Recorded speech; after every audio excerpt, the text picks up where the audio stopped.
હોય ત્યારે દરેક ઉમેદવારો તેના મત વિસ્તારમાં ડોર ટુ ડોર જઈને મત માંગતા હોય છે, પણ વરાછાના ધારાસભ્ય કુમારભાઈ કાનાણી વગર ચૂંટણીએ પોતાના મત વિસ્તારમાં ત્રીજી ટર્મમાં ચૂંટાઈને આવ્યા છે, પણ 15 વર્ષથી હર વર્ષે 2 થી 2.5 મહિનાનો એક કાર્યક્રમ કરવામાં આવે છે, જેનું નામ કુમારભાઈ કાનાણીની જનસંપર્ક યાત્રા, જે વગર ચૂંટણીએ પોતાના આખા મત વિસ્તારમાં ડોર ટુ ડોર જઈને આભાર વ્યક્ત કરે છે, લોકોની સમસ્યા સાંભળે છે અને સમસ્યાનું સમાધાન કરે છે. આમ તો તેમના મત વિસ્તારમાં નાની મોટી સમસ્યાને તો લેટર બોમ્બથી હલ કરી નાખે છે. ત્યારે જ તો લેટર બોમ્બનું નામ આવે તો વરાછાના ધારાસભ્ય કુમારભાઈ કાનાણીનો ચહેરો સામે દેખાય. એવા આખા ગુજરાતમાં પ્રખ્યાત થયેલા ધારાસભ્ય કુમારભાઈ કાનાણી પોતાના મત વિસ્તારમાં ડોર ટુ ડોર નીકળ્યા ત્યારે હરેક સોસાયટીના લોકોએ ફૂલહારથી અને તિલક લગાવીને હર્ષભેર સ્વાગત કર્યું.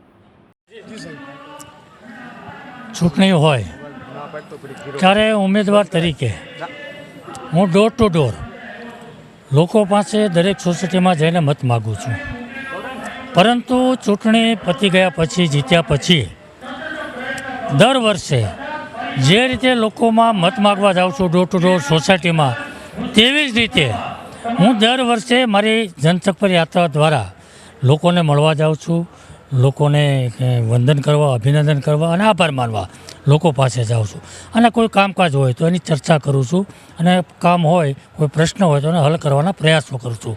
એના ભાગરૂપે આ જનસંપર્ક યાત્રા મારી ચાલુ છે. અત્યારે